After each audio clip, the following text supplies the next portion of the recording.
खूबसूरत जलसा आधा से ज्यादा निकल चुका है। आपका हौसला जवान है, पेशानी चमक रही है, दिल से दुआ निकलती है अल्लाह आपके मुकद्दर को पहुंचाए। यहाँ से लेकर के वहां तक सुनने के लिए तैयार है, दोनों हाथ उठाइए इंशाअल्लाह।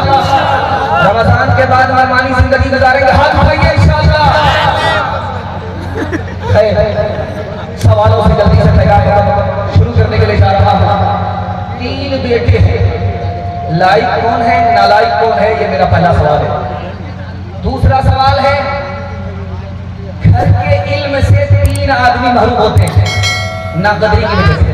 घर के इल्म से 3 आदमी महरूम होते हैं, वो 3 आदमी कौन है, ये मेरा दूसरा सवाल है। तीसरा सवाल है, यहाँ से लेकर के वहां तक मजमा है, अच्छा कौन है बुरा कौन है, 3 रास्ते से पता चलेगा। वो 3 रास्ते क्या है? और बहुत खूबसूरत सवाल है, रमजान गुजर गया, किसका रोजा कबूल हुआ किसका नहीं हुआ, ये एक लाइन में जवाब आ रहा है। 3 आदमी बहुत अच्छे हैं, 3 आदमी बहुत बुरे हैं, अच्छा कौन है बुरा कौन है, सो करके सुनेंगे, हाथ उठा दीजिए इंशाअल्लाह। बराबर आपका इम्तिहान जारी रहेगा। आप ठिकाने लगते हैं कि नहीं लगते, मैं लगा करके छोड़ूंगा। 3 सवाल है, पैगाम शुरू हो रहा है। 3 बेटे हैं, लाइक कौन है नालायक कौन है, बहुत ध्यान दीजिएगा, जल्दी से निकल रहा। पहला बेटा है, उसका नाम है पूत। बाप दादा ने जो दौलत छोड़ी उसको बाकी रखा। ये लड़का बहुत अच्छा नहीं है लेकिन बहुत बुरा भी नहीं। दूसरा लड़का है सपूत। बाप दादा ने जो दौलत छोड़ी उसको बाकी भी रखा और बढ़ा भी दिया। ये सबसे होनहार बेटा है। कबूलियत की घड़ी में आपके लिए दुआ करता हूँ, सबको ऐसा होनहार बेटा था।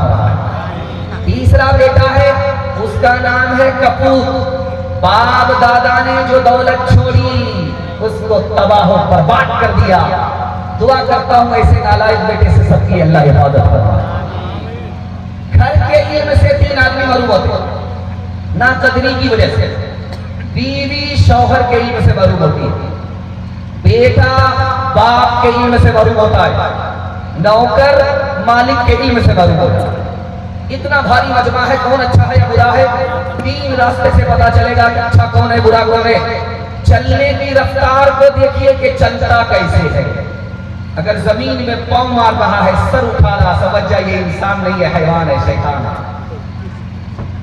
पता कैसे चलेगा कि आदमी अच्छा है या बुरा है? बोलता कैसे है, इंसान और मुसलमान की तरह बोलता है कि नहीं बोलता, इससे पता चल जाएगा कि अच्छा है या बुरा है।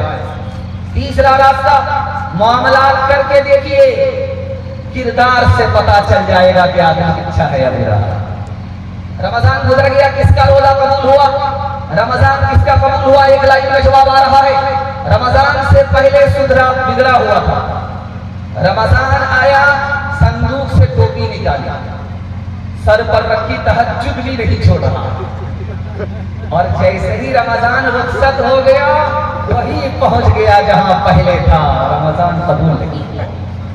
3 आदमी बहुत अच्छे हैं, जो भी पैदा नहीं हुआ मुसीबत नहीं देखी बहुत अच्छा आदमी है, जो मर गया वो तर गया वो बहुत अच्छा आदमी है, जिसका अभी हमसे कोई ताल्लुक नहीं है बहुत अच्छा है, क्योंकि 6 मिनट में ताल्लुक होता है और पट में ताल्लुक खराब हो जाता है।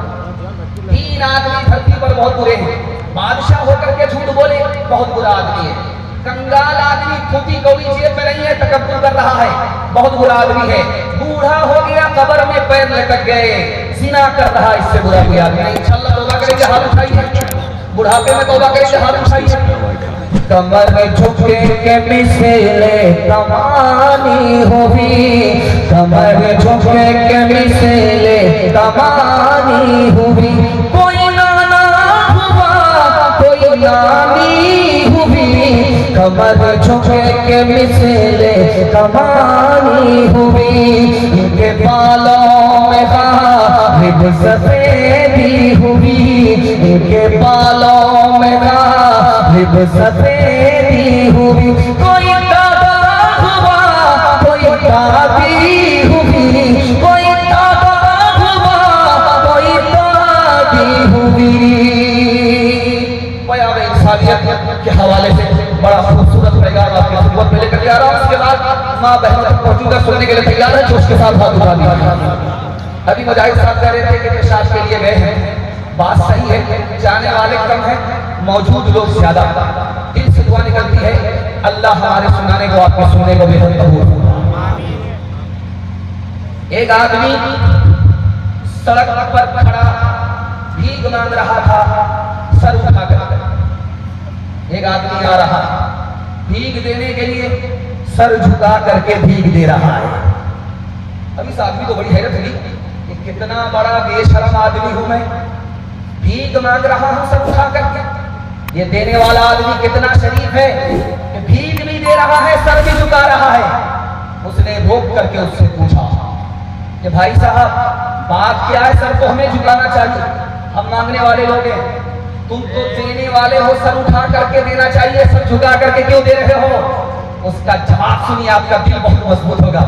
उसने कहा कि देने वाला तो ऊपर में बैठा खुदा है, पहले उसने मेरी जेब में पैसा दिया, बाद में तुम्हें खड़ा किया, मेरे दिल में तौफीक दी, मैं पैसा निकाल करके दे रहा हूं। देने वाला तो असल में वो है, काम उसका है, मुफ्त में मेरा नाम हो रहा है, इसलिए सर झुका करके दे रहा हूं। किससे सीखे खान जी ऐसी अनोखी दान, किससे सीखे खान जी ऐसी अनोखी दान, दाम गिरा से देवत हो नीचे राखों में, नीचे राखों में। देने वाला देवत देवत है दिन में, लोग भरम मुझ पर करे, लोग भरम मुझ पर करे, यहाँ से नीचे नहीं, यहाँ से नीचे नहीं। आखिरी मुताला आपकी खिदमत में आ रहा है, सुनने के लिए यहाँ से लेकर के वहां तक तैयार है, दोनों हाथ उठा दीजिए इंशाअल्लाह। आपके बाईं तरफ दिल है, ये धड़कता है तो आप सुनता, ये किसी वक्त नहीं रुकता, लेकिन एक घड़ी ऐसी भी आती है ये रुक जाता है।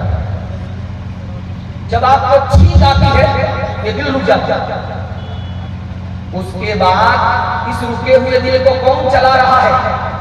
अल्लाह चला रहा है। इसलिए अल्लाह के रसूल ने फरमाया, जब तुम्हें छींक आए तो अल्लाह की तारीफ करो, जो रुका हुआ दिल था उसी खुदा ने चलाया। मैं आपके ऊपर कुर्सी है, मेरे सामने कुर्सी है, मैं लकड़ी की कुर्सी पर बैठ करके आपसे खिताब कर रहा हूं, आप सुन रहे हैं, मैं आपको सुना रहा हूं। एक दौर था इसी हिंदुस्तान में, एक बादशाह गुजरा, उसका नाम था शाहजहां। शाहजहां बादशाह ने किस कुर्सी पर बैठ करके हुकूमत की, आपको हैरत होगी।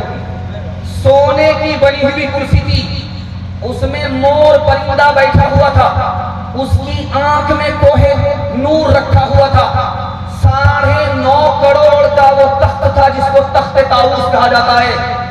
शाहजहां सिर्फ 2 मिनट बैठा, सजदे में चला गया। उसने अल्लाह मियां से कहा, मेरे परवरदिगार, लकड़ी के तख्त पर फिरौन बैठा, उसने तकब्बुर किया, सर उठाया। सोने के तख्त पर मैं बैठता हूं और सजदे में जा रहा हूं, सर झुका रहा हूं। ये मेरा दिया हुआ नहीं है, तुम्हारा दिया हुआ है। आखिरी मिसाल है, पैगाम खत्म कर रहा हूं, इसको बहुत ध्यान से सुनिएगा। बाप ने कहा कि तुम्हें महल छोड़ करके वनवास जाना होगा 14 साल के लिए। बेटे ने कहा, अब्बा हुजूर आपका हुक्म हो, अगर आप जिंदगी भर के लिए वनवास कर देंगे मैं जिंदगी भर वनवास कबूल कर लूंगा। जाने का जब वक्त हुआ तो देखा कि कोने में माँ बैठी हुई है, सोचा कि दुआ ले ले, फिर जंगल का सफर करेंगे 14 साल का। माँ के पास जब जाने लगे तो कलेजा फट गया, आंख से आंसू जारी हो गए। सोचा कि अगर माँ ने इस आंसू को देख लिया तो माँ का कलेजा फट जाएगा। जल्दी से आंख के आंसू को पोंछा, करीब जाकर के बेटा कहता है, अम्मा दुआ दे लो, मैं जा रहा हूं। माँ ने कहा, सबकी खुशी अगर इसमें है कि तुम जंगल जाओ, महल को छोड़ करके तो जाओ, लेकिन मैं किस मुंह से अपने जान के टुकड़े को जंगल भेज दूं? मैं किसी फकीर के घर में पैदा होती, कुर्सी का झगड़ा नहीं होता और मेरे जान के टुकड़े को महल से निकल करके जंगल जाना ना पड़ता। जब माँ की हालत को देखा बेटे ने, तो समझ गए कि माँ पर मुसीबत का पहाड़ टूट रहा है। माँ के दिल को मजबूत करना पड़ेगा, सब्र की तालीम देनी पड़ेगी। तो कहा कि अम्मा घबराओ नहीं, आज मुसीबत है, कल राहत ही राहत है। जो फूल घर में खिलता है तो लोग हंसते हैं, जब वो मुरझा जाता है तो लोग मायूस हो जाते हैं। लेकिन जो फूल पहाड़ पर खिलता है, जो फूल जंगल पर खिलता है, वो लोगों की हिफाजत पर नहीं होता, वो अल्लाह के भरोसे खड़ा होता है। मां से कहा कि तू मुझे खुदा के भरोसे जंगल भेज दे, अल्लाह जंगल को मां के गोद से बेहतर बना देगा। अपनी निगाह है करने का साज पर, सहरा चमन बनेगा वो है मेहरबान। जंगल हो या पहाड़ हो, सफर हो के हो हज़र, रहता नहीं वो हाल से बंदे के बेखबर। उसका करम शरीक अगर है तो हम नहीं, दामन दस्त दामने मादर से कम नहीं। इंशाअल्लाह खुदा को राजी करेंगे। हाथ उठाएं, ध्यान से सुनिएगा आखिरी का पूरा। मुल्क के हालात को देखिए, ये कलयुग चल रहा है। इस दौर में क्या हो रहा है, हर आदमी दूसरे पर जुल्म उठा रहा है, हंस रहा है, मजाक कर रहा है। एक राजा था, रात दिन जुल्म उठाता था। आज इसका घर उजाड़ा, कल उसका घर उजाड़ा, हंसता और मजाक करता उड़ाता है। आज इसका खून पी रहा है, कल उसका खून पी रहा है और हंस रहा। अचानक रोने लगा, कोने में बैठ गया। वजीर ने आकर के पूछा, 100 चूहा खा के मिले भी को चली, बात क्या हुई? अब तो रो रहे हो, पहले हंसते थे, पहले जुल्म उठाते थे, अब तौबा कर लिया। याद में जंगल में गया था शिकार खेलने के लिए, तो देखा कि गीदड़ भाग रहा था, कुत्ता उसके पीछे। कुत्ते ने जैसे ही गीदड़ की टांग तोड़ी, एक आदमी ने पत्थर उठा करके फेंका उसी कुत्ते का सर। अभी थोड़ी ही देर हुई थी कि जिस कुत्ते ने गीदड़ की टांग तोड़ी और जिस कुत्ते की सर इंसान ने फोड़ी, उसको घोड़े ने लात मारा, उसकी टांग। और जिस घोड़े ने इंसान की टांग तोड़ी थी, अभी थोड़ी ही देर हुई, वो खुद रस्सी से उलझ गया, उसकी टांग टूट गई। मैं समझ गया कि हर बुरे का नतीजा इस दुनिया में जल्द ही मिल जाता। हाथ उठा करके वादा कीजिए, बेटी की तरफदारी में दामाद जेल जाएगा। हाथ उठाए। मैंने कहा मूरत वाले, भोली भाली सूरत वाले, राम और सीता 6 पैसे में, कृष्ण और राधा 6 पैसे में, लक्ष्मण ससता शिव जी ससता, रावण क्यों है इतना महंगा, बोला उसकी मांग बड़ी है, घर घर मूरत यही पड़ी है।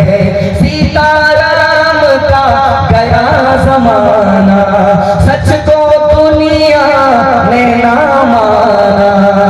रावण का है राज जगत में, हर कोई है मोहताज जगत में, पाप की नैया तैर रही है, साच की कश्ती डूब रही है। राम इंसानों के इंसान दुश्मन, राम गए और रह गए रावण। पैगाम बयान इंसानियत के हवाले से मुकम्मल हो गया।